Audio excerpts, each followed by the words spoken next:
Could Sabine and Ezra's possible relation end tragically? Well, certainly a lot of relationships have ended tragically in Star Wars.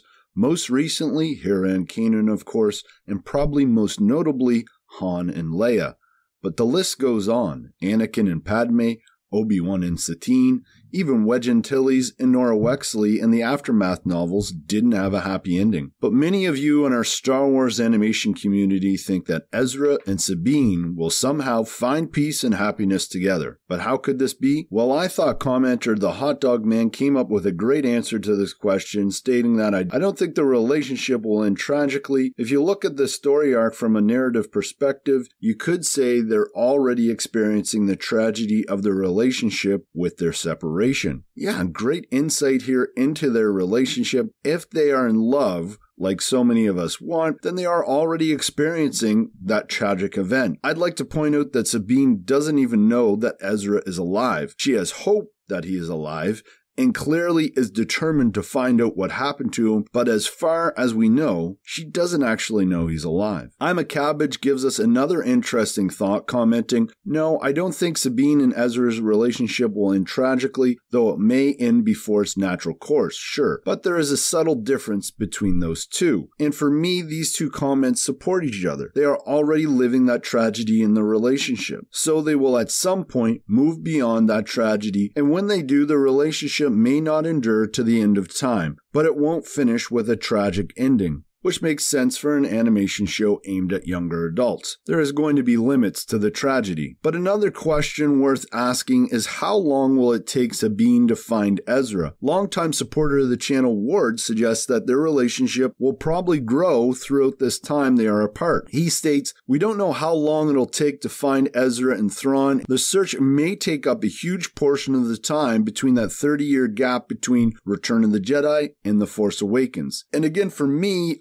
I think this search itself and the separation Ezra and Sabine will endure is further development of that relationship tragedy. But let's move on now to the Medieval Man 9, who says, "No, I don't think it will end tragically at all. On the one hand, it would have been nice to have a scene where they confess their feelings prior to Ezra going off to Thrawn's Star Destroyer. It would have been a nice, touching moment that would have added a wee bit of weight to Ezra's decision on the bridge." And yeah, it would have been nice. I don't think it's totally necessary. I sort of agree with Dave Filoni on this. It's okay for Ezra and Sabine to be friends and even just family members at this point, but I definitely think the relationship is developing and it started to develop in that season finale. But Medieval Man 9 goes on to say here, "Even while young, they were able to recognize each other's strengths and their own weaknesses and rely on one another to counter those weaknesses. They've done this time and time again in the series, and there's no reason to believe they wouldn't continue to do that when they reunite. Unless Ezra or Sabine ends up dying within a few minutes or days after meeting again, their relationship will already surpass that of Hera and Kanan's, and that alone means that it won't end tragically." Yeah, not to mention that it's just a bit too much repetition. At the beginning of this video, I mentioned all the relationships that have ended tragically. Plus, we have Sabine and Ezra's space family parents and Hera and Kanan. Their relationship ends tragically. It'd be kind of weird if Ezra and Sabine's relationship ended up the same way. But I also have a great comment here from Aaron Johnson. He states, "I think Sabine and Ezra's relationship will end well. We've had too many relationships ending in tragedy. Anakin, Padme, Leia, Han being the most prominent, Kanan, Hera, and Rebels the most recent. I think we are due for a good ending." Yeah, I totally agree, Aaron. As I just mentioned, we are due for a proper relationship, and it's just too much repetition. We need something fresh.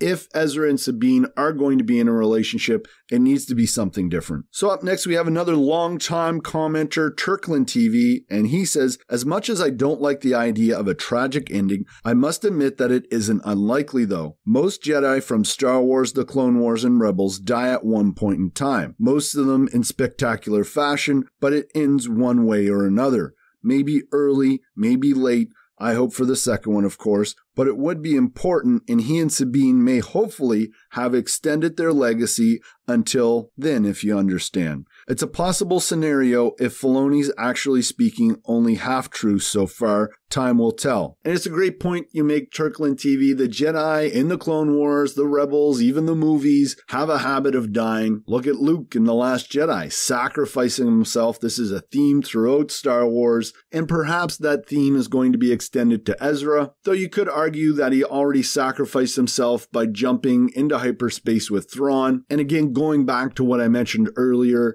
it's just the fact that we've seen this so many times, it's about time for something different. But hey, I'm Mike, and my goal here is to get you to use the Force within you to make the Star Wars animation community a better place, and you can do that by sharing your thoughts in Question of the Day, which today is, who do you think are the allies in the Outer Rim? Could it be Lothal or another planet? Let me know in the comments below. And remember, the best way to support the channel is by subscribing or watching one of the listed playlists or videos. May the Force be with you.